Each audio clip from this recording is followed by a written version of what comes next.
자, 네, 사회 시간입니다. 지난 시간에 우리는 단원도입과 더불어 우리 지역의 문화유산을 조사하는 방법을 알아봤습니다. 뭐가 있더라? 누리집 검색, 그리고 책문서 기록물, 그리고 면담과 답사 이렇게 있었습니다. 형태가 있는 것은 유형문화재, 유형문화재는 눈에 보인다, 안 보인다? 보인다. 형태가 없는 것은 무형문화재, 무형문화재는 눈에 보인다, 안 보인다? 안 보인다. 이것들 살펴보았어요. 이번 차시는 우리 지역의 문화유산 답사 계획을 살펴보고 답사 보고서까지 한번 써보도록 하겠습니다. 물론 진짜로 가는 건 아닙니다. 잘 알아두었다가 추후에 기회가 될 때 답사를 다녀오면 좋겠습니다. 교과서 들어가죠. 몇 쪽? 교과서는 61쪽입니다. 우리 지역의 문화유산 답사 계획을 살펴봅시다. 경호는 모든 친구들과 함께 문화유산을 답사한답니다. 대화를 살펴보자면 일단 첫 번째로 질문을 뭘로 던지고 있어요? 어디로 답사를 가면 좋을까? 그렇죠. 일단은 장소를 정해야가죠. 그리고 대웅전 가자, 판소리 듣자. 그리고 이 친구는 뭘 말하고 싶은 걸까요?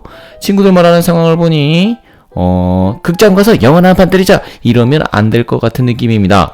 아마 자기 보고 싶은 문화유산을 이야기하는 중일 테니 무난하게 나는 미륵사지 석탑이 어떤 모습인지 궁금해 이 정도 적어두면 자연스럽지 않겠나 싶습니다. 자, 하지만 미륵사지 석탑이나 판소리는 나중에 체험하기로 하고 일단은 대웅전을 가기로 한 모양이에요. 자, 그러면 가자. 대웅전 가서 문 쾅쾅쾅 두드리면서 문화유산 답사 출두요 소리 지르면서 답사 받아라 하고 들어가면 됩니까, 안 됩니까? 안 됩니다. 공공기관 들어갈 때도 계획을 세웠었죠. 문화유산 답사도 똑같아요. 일단은 뭘 세운다? 계획서를 세워봅니다. 공공기관 답사 계획서랑 거의 똑같아요. 일단 목적, 문화유산 알아봐야죠.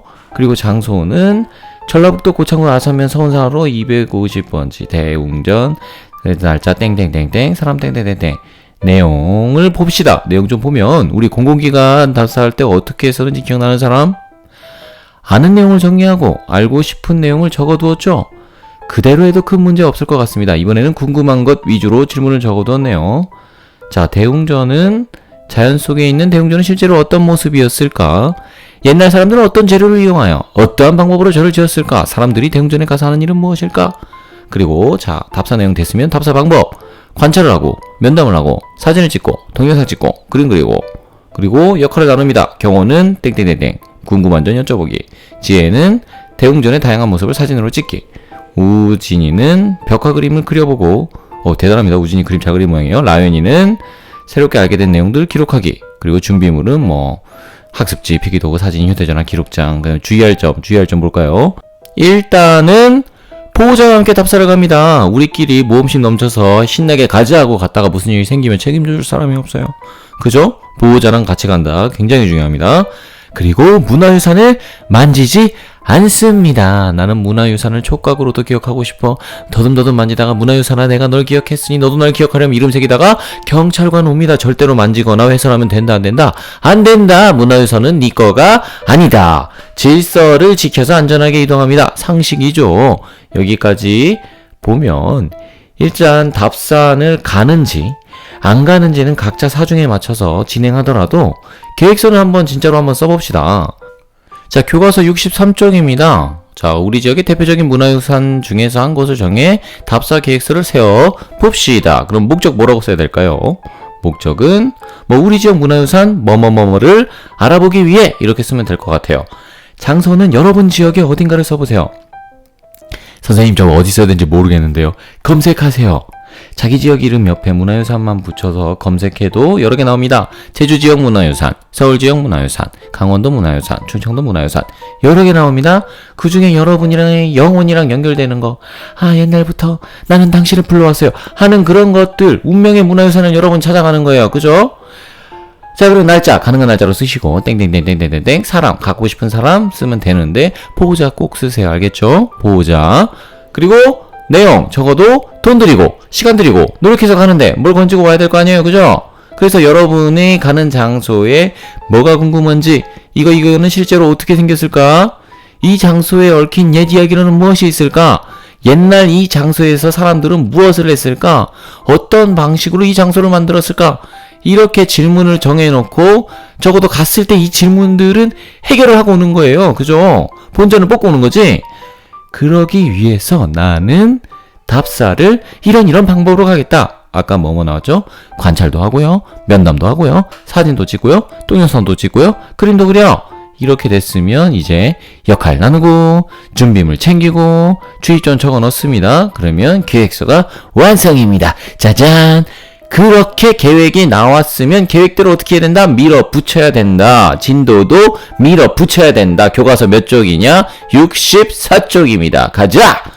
자, 우리 지역의 문화유산을 답사해봅시다. 경은회가 선운사에 도착을 했답니다. 교과서에 나온 답사 과정을 보기 전에 선운사 대웅전이 어떤 곳인지는 알아보고 같이 살펴보도록 해요. 대웅전을 찾아보면요, 불교의 선종계통 사찰에서 석가모니부를 보조물로 모시는 당, 대웅보전이라고도 한다. 사당의 중심이 되는 전당, 뭐 이런 식으로 나와 있습니다. 그러니까 대웅전만 봤을 시 서로 다른 절에도 대웅전이 다 있는 겁니다. 조계사 대웅전, 불국사 대웅전, 수덕사 대웅전. 그런데 우리 경은회가 찾아간 곳은 어디? 선운사 대웅전입니다. 선운사 대웅전. 문화유산을 답사할 때 지켜야 될 예절을 먼저 보겠습니다. 칼럼 규칙 잘 지켜야죠. 조용히 질서를 지키면서 사진 촬영이 되는지 안 되는지를 확인하고, 안 되는 곳이 있다면 그곳에선 다른 방법으로 기록을 해야겠죠. 자, 비록 우리가 지금 답사를 가기 쉽지 않은 상황이라 이렇게 교과서로 보고 있지만, 교과서에 있는 그 자료를 보더라도 좀 생생하게 보기 위해 관련 영상을 첨부해 봤습니다. 영상 같이 보시죠. 이무기가 살던 큰 못이 있었다.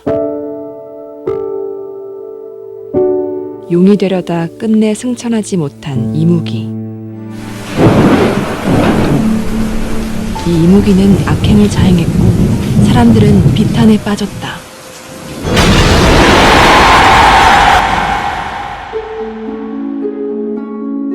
이에 검단선사는 이무기를 교화시키고 그 터에 절을 짓기로 발언하였고, 돌과 숯을 던져 못을 메워나가기 시작했다. 그 무렵 마을에는 눈병이 크게 돌았는데 검단선사를 도와준 사람은 눈병이 씻은 듯 나았다. 이를 알게 된 마을 사람들은 너나 할 것 없이 숯과 돌을 가져왔고, 이무기가 살던 커다란 못은 금방 메워졌다. 하지만 이무기의 저항이 만만치 않자 검단선사는 합장을 하고 진언을 외웠다. 그러자 하늘에서 동진보살이 84,000 신장을 거느리고 강림하였다. 극락으로 천도하는 지장성지가 도술산에 열린 것이다. 결국 이무기는 참회하며 도술산을 떠났고, 이 자리에 비로소 사찰을 세웠다.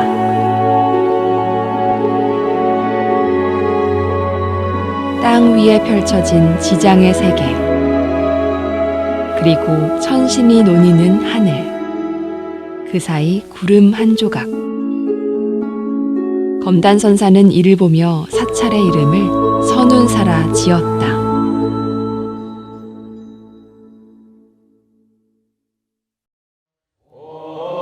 삼국시대에 검단선사가 창건한 선운사는 고려시대에 이르러 사세가 더욱 번창하였다. 한때 90여 개의 암자에서 3,000명의 승려가 머물렀던 대가람의 풍모를 자랑했다. 하지만 임진왜란과 정유재란을 겪으며 사찰이 모두 불에 타 사라지는 아픔을 겪었다. 그러나 전쟁이 끝난 뒤 선운사는 빠른 속도로 재건되었다. 지장보살의 품 안에서 지치고 아픈 마음을 위로받고자 했던 백성들의 염원. 이 염원이 선운사 재건의 커다란 동력이 된 것이다. 이처럼 이어져 온 사람들의 굳은 신심 덕분에 선운사는 해동에서 으뜸 가는 지장도량으로 자리매김했다.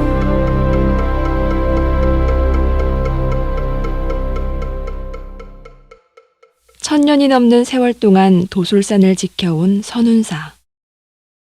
선운사의 여러 전각과 불상들은 저마다의 이야기를 가지고 있다. 그 중에서도 특히 신묘한 사연을 품은 불상이 있으니 선운사 지장전에 모셔진 금동보살 좌상이다. 문화재 약탈이 극에 달했던 일제강점기 때의 일이다. 이 시기에 선운사의 금동보살 좌상도 도난을 당해 일본으로 넘어가게 되었다. 그런데 불상을 훔친 일본인은 그날부터 잠을 이룰 수가 없었다. 불상이 매일 밤마다 꿈에 나타나 준엄한 목소리로 그를 꾸짖었기 때문이다. 두려움에 불상을 팔아넘겼지만 불상을 소유했던 사람들은 모두 같은 꿈을 꾸었다. 결국 마지막으로 불상을 소유했던 일본인은 선운사에 불상을 다시 모셔가 줄 것을 부탁하기에 이르렀다. 1938년 11월, 그렇게 도난당한 지 2년여 만에 선운사 금동보살 좌상은 본래의 자리로 돌아왔다. 그 후 불상의 놀라운 이야기는 널리 알려졌고 선운사에 대한 사람들의 믿음은 더욱 굳건해졌다.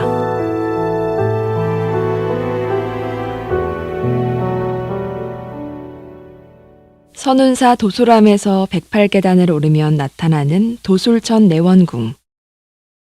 험난한 바위 위에 세워진 이곳에는 또 한 분의 지장보살이 모셔져 있다. 두건을 쓴 머리와 둥근 얼굴, 단아한 눈매, 오뚝한 콧날과 온화하면서도 단호한 표정, 그리고 부드럽고 우아한 어깨선. 불상에 새겨진 아름다움만으로도 신심이 절로 샘솟지만 더 중요한 것은 바로 그 안에 감춰진 힘이다. 소원 성취를 위해 선운사를 찾는 사람들은 반드시 도솔천 내원궁을 찾는다. 이곳에서 지극하고 간절한 정성으로 기도를 올리면 반드시 이루어진다고 믿기 때문이다. 그래서 선운사에는 1년 내내 사람들의 발길과 기도하는 소리가 끊이지 않는다.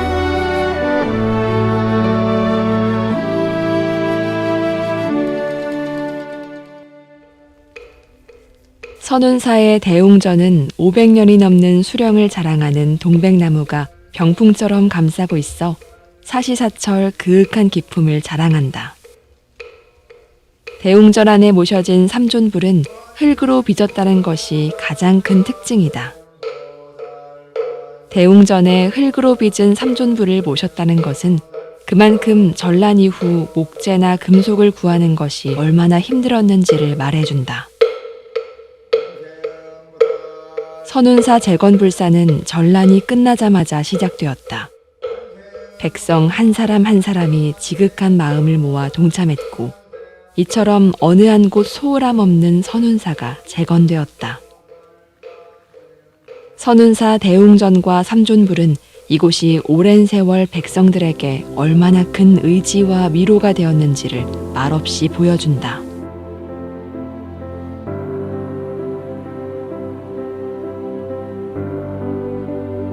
선운사가 자리한 고창은 풍요로움을 자랑하는 고장이다.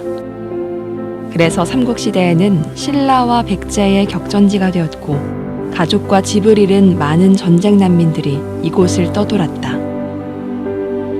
이러한 시기에 창건된 선운사는 지장보살의 자비로 백성들을 위로했다. 그렇게 집을 잃고 가족을 잃고 나라를 잃은 백성들에게 영원한 마음의 고향이 되었다. 검단선사의 불법이 담긴 씨앗은 지장보살의 자비와 사람들의 간절한 마음을 먹고 자랐다. 그리고 1000년 넘게 선운사를 지키는 큰 숲이 되었다. 부처님의 가르침과 지장보살의 자비로 가득한 그 풍요로운 숲에서 당대 제1의 고승들이 탄생했다. 도솔천 내원궁은 부처님의 고향이자 모든 불자들이 꿈에 그리는 극락이다. 극락왕생을 발언하는 불자들은 극락을 꼭 닮은 곳을 찾아 기도하고 수행한다. 가만히 눈을 감고 부처님이 어디에 계실까 상상을 해본다. 지상에 펼쳐진 극락, 그곳이 바로 도솔산 선운사다.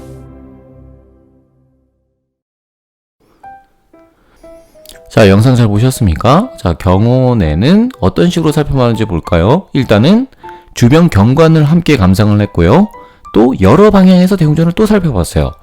어떤 장식을 내는지도 확인하고 무엇을 하는지도 확인했습니다. 문화관광 해설사님께 질문도 하고 어떤 소원을 빌었을지 상상도 하고 사진도 찍고 그림도 그린 것을 정리해서 기록했답니다. 자, 보면 바로 들어가자마자 셀카 딱 찍고 단체 사진 딱 찍고 자 이제 가자. 그치? 아니죠. 사진도 여러 차례 찍었어요. 각도를 달리하면서 세심하게 관찰하고 상상도 같이 곁들여서 했습니다. 자, 답사는요, 놀러 가는 게 아니에요. 즐겁죠? 즐겁지만 그 기본적인 목적은 어디 있습니까? 배우러 가는 거죠. 배우러. 아시겠죠? 그렇게 해서 나온 보고서가 이겁니다. 짜잔. 자, 경운의 모든 친구들은 고창 선운사 대웅전을 답사하면서 보고 들은 내용을 정리해 보고서를 작성했습니다. 해서 답사 목적, 우리 지역의 대표적인 문화유산, 갈로치고 선운사 대웅전 알아보기 이러면 되겠죠. 그 다음 답사 장소는 고창 선운사 대웅전, 답사 날짜 땡땡땡, 답사한 사람 땡땡땡, 준비물 땡땡땡, 답사 방법 땡땡, 관찰하기 했고, 면담하기 했고, 사진 찍고, 동영상 찍고, 그림도 그리고. 답사 내용. 대웅전은 아름다운 선운산과 자연스럽게 잘 어우러져 있습니다. 돌과 나무를 반듯하게 다듬어서 절을 지었고요. 오늘날에도 많은 사람이 대웅전에서 부처님께 절을 합니다. 그래서 새롭게 알게 된 점 보자면요. 일단 대웅전은 보물 290호이고 400년 전에 지어진 건물이라는 걸 알았답니다. 옛날 사람들은 돌과 나무를 다루는 솜씨가 무척 뛰어났다는 것을 실제로 보고 느꼈겠죠? 선운사 대웅전의 벽과 천장에는 부처님의 화려한 모습과 용도 그려져 있더라. 선운사에는 대웅전뿐만 아니라 석탑, 불상 등 다양한 문화유산이 함께 있더라. 이런 것들을 알게 되었답니다. 더 알고 싶은 점을 씁니다. 고창 선운사와 다른 문화유산도 알아보고 싶어요. 느낀 점. 산속에 있는 대웅전은 자연과 잘 어울렸습니다. 화려한 벽화에서 당시 사람들의 뛰어난 그림 솜씨를 알 수 있었습니다. 대웅전이 지어진 지 약 400년이 지났지만 잘 보존되어 참 다행이라는 생각이 들었고 앞으로도 잘 보존해 많은 사람이 볼 수 있었으면 좋겠습니다. 이렇게 훌륭하게 보고서를 작성했습니다. 적어도 정말 이렇게 다녀오고 이렇게 보고서를 써보았다면 우리 태웅이에게는 분명 이번 답사는 의미가 있는 그런 답사였을 것이라 생각이 듭니다. 여러분도 이 답사 보고서를 참고하셔서 답사를 할 기회가 있을 때 이렇게 기록으로 남겨보셨으면 좋겠습니다. 다가오는 의미가 분명히 다를 겁니다. 자, 오늘은 여기까지 하도록 하겠습니다. 자, 수고하셨습니다. 현재 이벤트가 진행 중입니다. 문화유산 소개자료 같이 만들어요 이벤트가 진행 중인데 일단 일정을 이번 주 금요일까지 잡았는데요. 참여율이 굉장합니다. 제가 알기로는 아직 아무도 없어요. 자, 좀 늦춰야 될 것 같아요. 우리 학교 진도가 상당히 빠른 편인가 봅니다. 기간을 변경해서 유튜브 댓글에 올려놓겠습니다. 가능하신 분들의 참여를 부탁드리고요. 오늘은 여기까지 하겠습니다. 수고하셨습니다.